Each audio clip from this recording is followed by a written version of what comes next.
I used to think I was the luckiest man alive. Sitting here now, knowing what I know, it's almost laughable how naive I was. But back then, 17 years ago, when Sarah Williams said yes to my proposal, I genuinely believed I'd won the lottery. My name is Ethan Vance, and I'm 45 years old. I work as an electrical engineer at Power Grid Solutions, pulling in a solid salary. Not bad for a kid from nowhere who worked his way through college on scholarships and sheer stubbornness. But the real prize, I thought, was Sarah. Beautiful, ambitious Sarah who promised to build a life with me while I climbed the corporate ladder. The deal seemed perfect back then. She'd manage our home, create the foundation that would let me focus on providing for our future family. I'd be the breadwinner, she'd be the heart of our home. It was traditional, maybe old-fashioned, but it worked. Or so I believed. 4 years into our marriage, Liam came along. Our daughter was everything I'd dreamed of, curious, intelligent, with these piercing eyes that seemed to see everything. 6 years later, Jacob followed, a ball of energy who lit up every room he entered. I threw myself into being the provider they deserved. The comfortable suburban house with the white picket fence. The reliable income that meant Sarah never had to worry about bills. Weekend adventures, little league coaching, Saturday morning bookstore runs with Liam.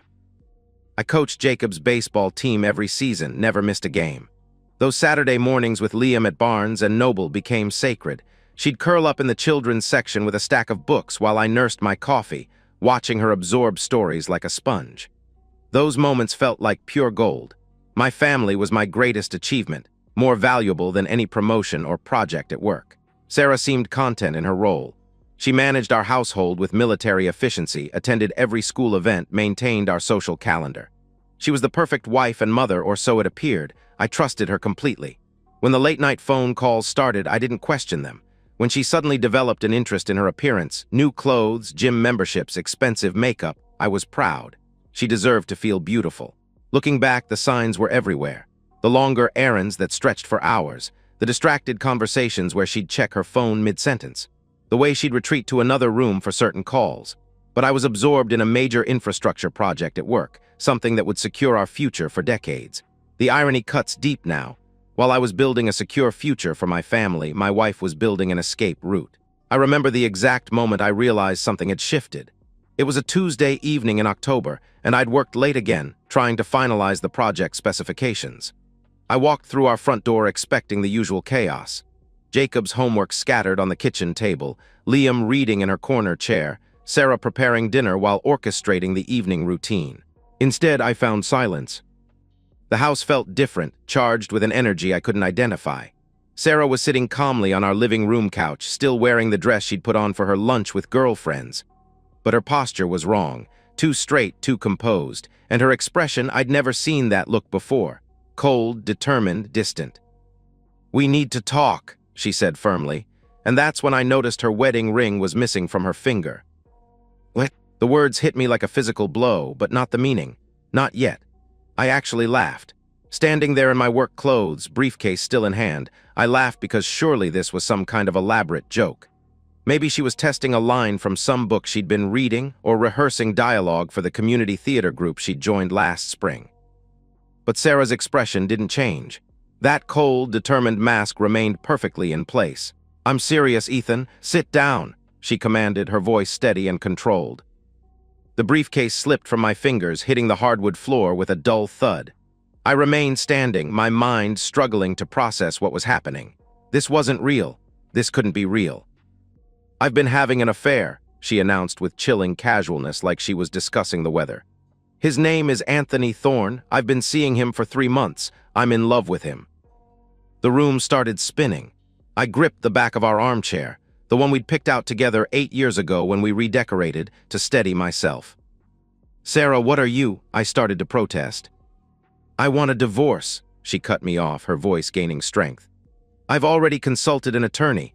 I want full custody of the children, and I'm entitled to half of all marital assets. I'm moving out next week, and Anthony will be taking a more active role in the children's lives." The questions came tumbling out in desperate success. "Ian, why? What did I do wrong? When did this start? How could you throw away everything we built?" I pleaded, my voice breaking. But her answers were like surgical strikes, each one designed to inflict maximum damage. "I was bored, Ethan," she replied with disturbing calmness. "I felt entitled to happiness, Your constant work made me feel lonely and neglected. Anthony makes me feel alive in ways you never could." "But what about our family?" I asked desperately.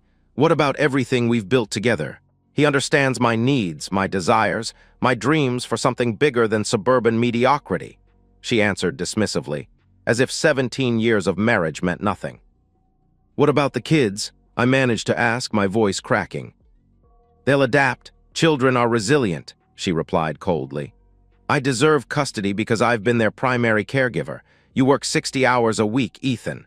When was the last time you took Liam shopping or helped Jacob with homework? I've been raising them essentially as a single mother for years."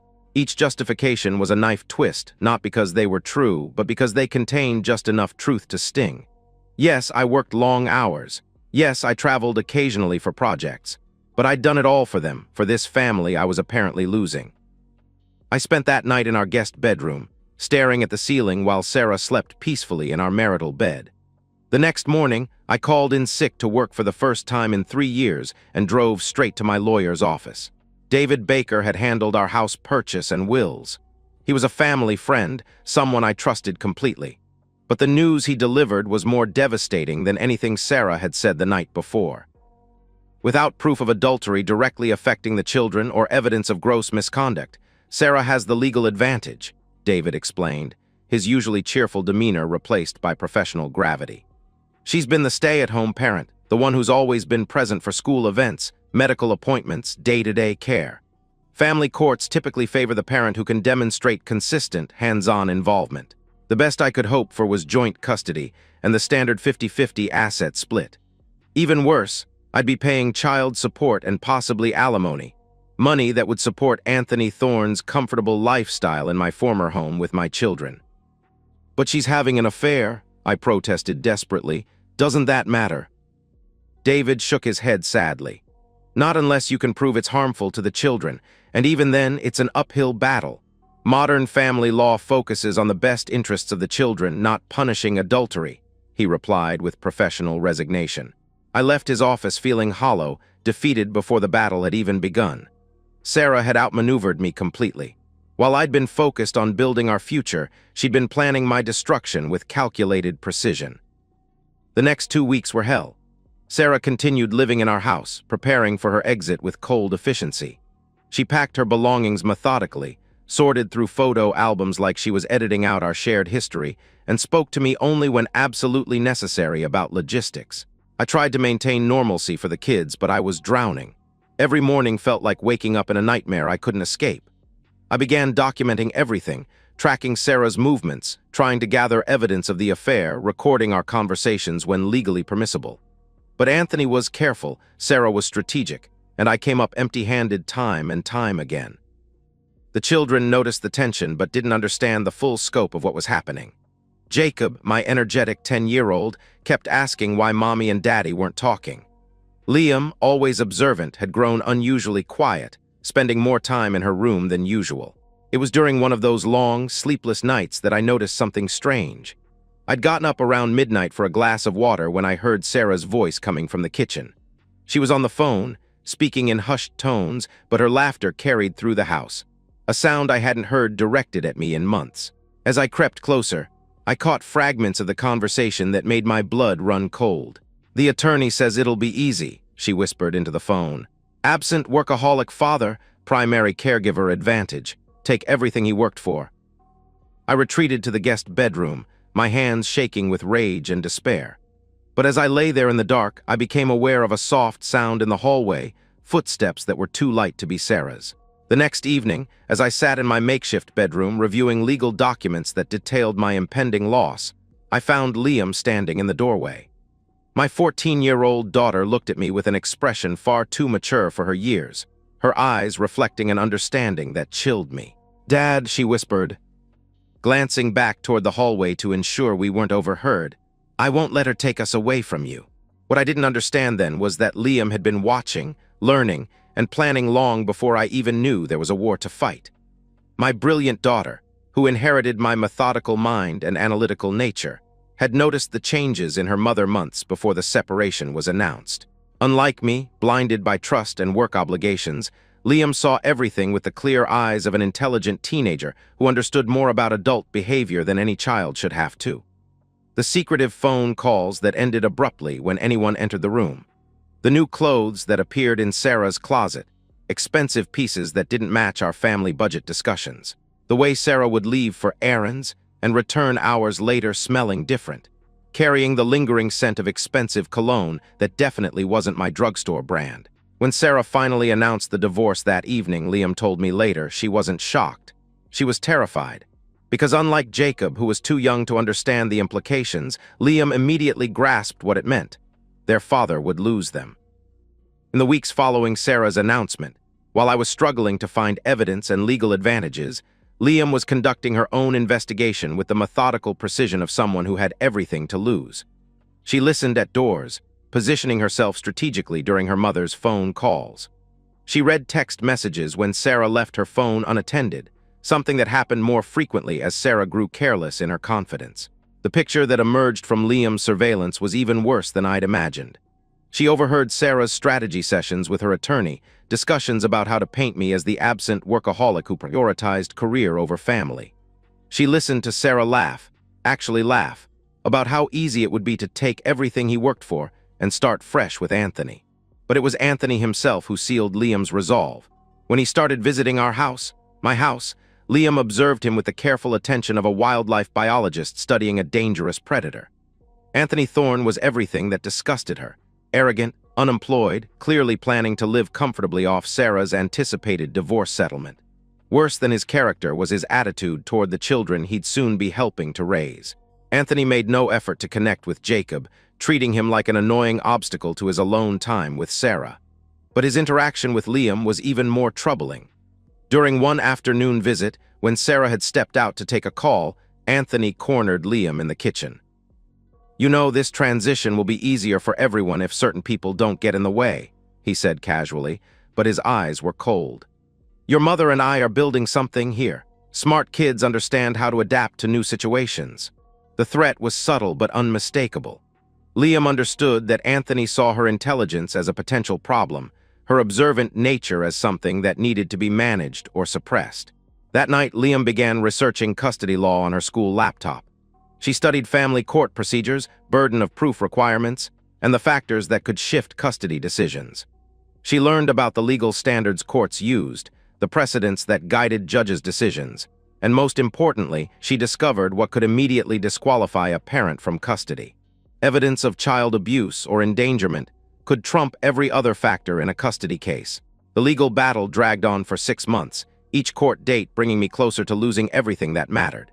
Sarah's attorney was skilled and ruthless, successfully painting me as the workaholic who had prioritized career advancement over family connection. My own attorney, despite his best efforts, couldn't overcome the fundamental disadvantage. Sarah had been the hands-on parent, the one who knew the children's teachers, friends, and daily routines. I watched helplessly as the custody decision tipped increasingly in Sarah's favor. The judge seemed genuinely sympathetic to my situation, but bound by legal precedent and the evidence presented. I was facing joint custody at best, significant asset loss, and ongoing support payments that would fund Anthony's lifestyle while my children lived in a home where their father was unwelcome. The final hearing was scheduled for a Thursday morning in May. David Baker had prepared me for the worst-case scenario, explaining that barring some dramatic revelation, the court would likely award primary custody to Sarah with standard visitation rights for me. 2 weeks before that final hearing, Liam approached her best friend Maya with an unusual request. Maya was known throughout their school for her incredible skill with theater makeup and special effects, talents she'd developed. Through years of involvement in drama productions and a natural artistic ability that had won her multiple awards. "I need you to make bruises," Liam told her friend during lunch one day, her voice steady despite the magnitude of what she was proposing. "Bruises that will save my father's life." Maya, loyal and trusting, didn't ask too many questions. She understood that her friend was desperate, that something terrible was happening to Liam's family. "What kind of bruises?" Maya asked quietly, leaning closer across the cafeteria table. "The kind that look like someone grabbed me too hard," Liam replied calmly. "And maybe a burn mark, something that proves we're not safe." Over the course of the following week, Maya helped Liam create convincing evidence of abuse, layering theatrical pigments to create authentic-looking contusions that followed the pattern of adult fingerprints. Using techniques she'd learned from professional makeup artists and online tutorials. "Are you sure about this?" Maya whispered as she applied the final touches. "This could get people in serious trouble." "People who deserve serious trouble," Liam answered with determination. "My dad is going to lose us, and it's not fair." The final touch was the most painful. A linear burn mark that Liam inflicted on herself by pressing the flat edge of a clothing iron against her shoulder blade, holding it just long enough to create a lasting mark that would convince medical examiners. As the final hearing approached, Liam prepared for the performance of her young life, one that would either save her family or destroy it completely. The family court building felt like a tomb that Thursday morning. I sat beside David Baker in courtroom 4B, my hands trembling slightly as I watched Sarah take her place across the aisle with her attorney and Anthony by her side. Having Anthony present was a tactical error that would soon prove costly, but at that moment, his smug confidence only added to my despair. Judge Emma Smith presided, a seasoned family court judge with 20 years of experience. She'd heard it all before: bitter divorces, custody battles, adults using children as weapons against each other. Her expression suggested this was just another day in her courtroom. The proceedings began with standard testimony and financial disclosures. Sarah's attorney, Mitchell Reynolds, painted a compelling picture of devoted motherhood sacrificed for family stability. He presented Sarah as the parent who'd given up career ambitions to provide hands-on care, who knew every detail of the children's lives while I remained buried in work obligations. "Mrs. Vance has been the primary caregiver for both children since their births," Reynolds argued, his voice filled with righteous conviction. "She's attended every parent-teacher conference, every medical appointment, every school event. While Mr. Vance was building his career, Mrs. Vance was building relationships with their children." When David cross-examined Sarah, she performed beautifully, the picture of a wronged wife who'd finally found the courage to leave an absent husband. She admitted to the affair but framed it as the inevitable result of years of emotional neglect. Anthony, she claimed, had simply provided the emotional support I'd failed to give. "I deserve to be happy," Sarah testified, her eyes filling with practiced tears. "I deserve a partner who values our family enough to be present for it." Judge Smith nodded sympathetically, making notes that I was certain spelled my doom. The proceedings moved to financial assessments and character witnesses. Everything was unfolding exactly as David had predicted. Sarah's legal advantage was overwhelming. I could feel my children slipping away with each passing moment. Then Judge Smith called for the children's testimony. Jacob was questioned first. My 10-year-old son, looking small and nervous in his best button-down shirt, answered the judge's questions clearly. "Jacob, where would you prefer to live?" Judge Smith asked gently. "With my dad," he replied without hesitation, his voice small but certain. "Do you understand that your parents won't be living together anymore?" she continued. "Yes, ma'am," he answered quietly. "I just don't understand why we can't all live together like before." His preference was noted, but, as the judge explained, his age meant his wishes were just one factor among many. Liam was called next. My 14-year-old daughter walked to the witness area with a composure that struck me as unusual, even for her naturally serious demeanor. She answered the standard questions calmly. "Liam, both you and your brother have expressed a preference to live with your father. Can you tell me why?" Judge Smith inquired. "Both Jacob and I prefer to live with our father," she replied steadily. "Neither of us have any concerns about his ability to care for us." "And what about your mother? Do you have any concerns about living with her?" the judge asked. "No concerns about her ability," Liam answered carefully. Judge Smith began moving toward what seemed like the inevitable joint custody ruling, citing the children's ages and the importance of maintaining relationships with both parents despite the marriage's dissolution. Then Liam raised her hand. "Your Honor, I have something to show you," she said, her voice cutting through the formal atmosphere. The courtroom fell into complete silence. Even the court reporter looked up from her machine. Judge Smith's eyebrows raised slightly. Children interrupting proceedings was highly unusual. "What is it, dear?" the judge asked with curiosity. With movements that seemed both deliberate and trembling, Liam walked toward the bench. She rolled up the sleeves of her cardigan methodically, revealing angry red and purple bruise marks on both forearms, contusions that were clearly in the shape of adult fingers, as if someone had gripped her arms violently. A collective gasp echoed through the courtroom, Sarah's face drained of all color. But Liam wasn't finished. She turned slightly, lowering her shirt collar to reveal a linear burn mark on her shoulder blade, a mark that looked exactly like what it was supposed to represent: deliberate abuse with a heated object. "My mother and Anthony hurt us," Liam stated, her voice trembling but filled with conviction. "They told us that if we ever told anyone, Dad would go to jail and we'd be sent away to foster care. They said nobody would believe us because Mom was the good parent and Dad was never home to protect us." The explosion that followed was immediate and visceral. Sarah shot to her feet, her composure finally cracking completely. "That's not true," she screamed desperately. "She's lying, I would never." My reaction was purely instinctual. The moment I processed what my daughter had revealed, rage consumed me completely. I roared with the primal fury of a father who believes his children have been abused, lunging across the table toward Anthony with murder in my eyes. "You son of a bitch," I shouted as court officers moved to restrain me. I'll kill you, I'll kill you." The courtroom erupted into chaos. Anthony tried to shrink into his chair, his earlier arrogance evaporating as he faced the very real possibility of a lynch mob. Sarah continued screaming denials while her attorney frantically tried to maintain control of the situation. "She's making it up," Sarah cried out frantically. "This is some kind of manipulation. Ethan put her up to this." "I would never hurt my children," Anthony protested loudly, his voice cracking with panic. Judge Smith's gavel crashed repeatedly as she called for order, her voice cutting through the chaos with practiced authority. "Order, order in my courtroom," she commanded sternly. She turned to face the court officers. "Remove Mr. Vance to the hallway until he can control himself. Mrs. Vance, sit down immediately or you'll be held in contempt." As I was escorted out, still struggling against the officer's grip, I caught one last glimpse of Liam. My daughter stood perfectly still at the bench, tears streaming down her face. Whether from fear, relief, or the weight of what she'd just done, I couldn't tell. Judge Smith immediately called for an adjournment. She ordered both children placed temporarily with Child Protective Services, pending a complete medical and forensic examination of the abuse allegations.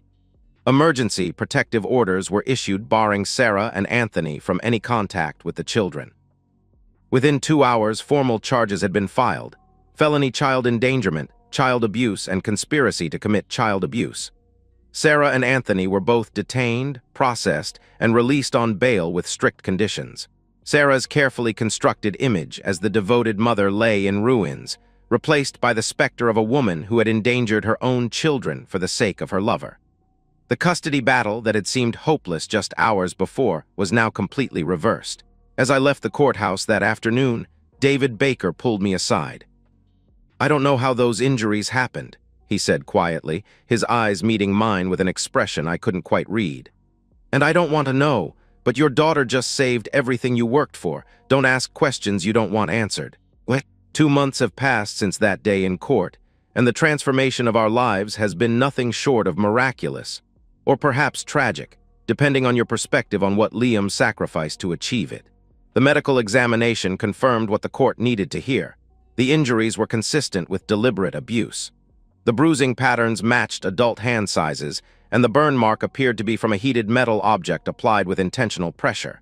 The forensic team couldn't definitively prove who had inflicted the injuries, but the timing, the children's testimony, and Sarah's complete lack of credible defense created an overwhelming case against her. Judge Smith's final ruling was swift and decisive. Full custody to me, a 70-30 asset split in my favor due to Sarah's criminal behavior and destruction of the family unit, and mandatory supervised visitation for Sarah pending the outcome of her criminal trial. Sarah's parental rights were suspended indefinitely. Faced with the possibility of a lengthy prison sentence and complete financial ruin, Sarah accepted a plea deal: 3 years in minimum security prison for child endangerment, permanent loss of custody rights, and no claim to any marital assets beyond the 30% already allocated by the court. Anthony, facing separate charges and unable to afford proper legal defense, received a 5-year sentence. We moved into a new home in the neighboring Riverside district, smaller than our previous house, but it's ours, untainted by memories of betrayal and deception. I negotiated a reduced work schedule with Power Grid Solutions, accepting a pay cut in exchange for flexible hours that let me be present for the children. I hired Mrs. Patterson, a retired teacher, to provide after-school care when my schedule requires it. The three of us entered intensive family counseling with Dr. Alina Rodriguez, working through the trauma of the court battle, Sarah's betrayal, and the complex emotions surrounding our new life. Jacob, resilient as children often are, has adapted well. He misses his mother but seems to understand that she made choices that hurt our family. His trust in me has only grown stronger. Liam, however, carries the weight of her actions in ways that both inspire and terrify me. She's thrived academically, earning straight A's and taking on leadership roles in school activities.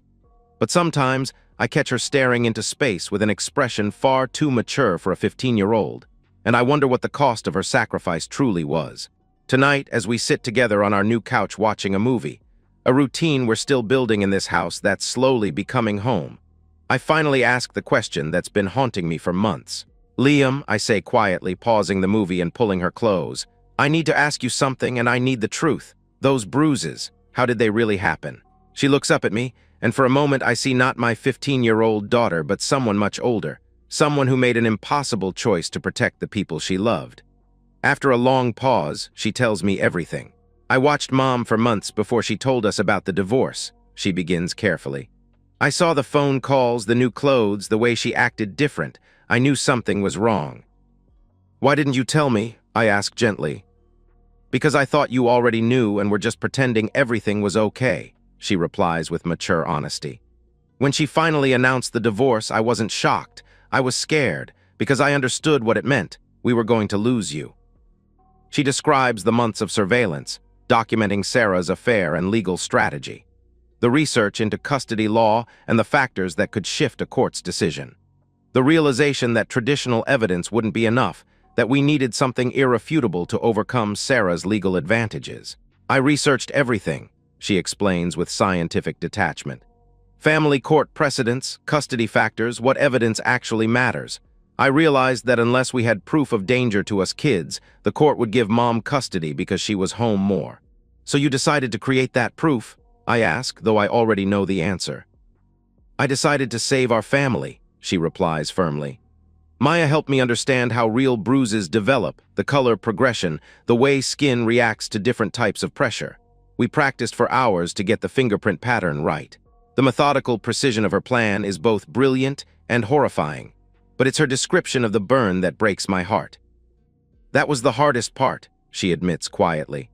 "I stood in the bathroom at 2 in the morning, holding the iron, knowing that the pain I was about to feel might save us. It had to look real enough to convince doctors." "Jesus, Liam," I whisper, holding her tighter. "I love you, Dad," she continues, her voice steady despite the weight of her confession. "You worked so hard for us. You gave us everything. A home, security, all those Saturday mornings at the bookstore, coaching Jacob's team, being there when it really mattered. I couldn't let her take it all away just because the law was broken. Sometimes the only way to get justice is to create your own evidence." I'm torn between horror at what she endured, the planning, the self-harm, the perjury in court, and overwhelming gratitude that she saved our family. What she did was illegal, potentially devastating if the truth ever emerged. But I also know that Sarah's betrayal was real, that Anthony posed a genuine threat to my children's well-being, and that the courts would have failed us without intervention. "What you did was incredibly brave and incredibly dangerous," I tell her honestly. "I'm proud of how much you love our family, but I never want you to hurt yourself for anyone ever again." "I won't have to," she replies with quiet confidence. "You're here now, you're protecting us. I will never tell anyone what you just told me," I promise her, my voice thick with emotion. "And you will never have to do anything like that again because I will always protect you both now.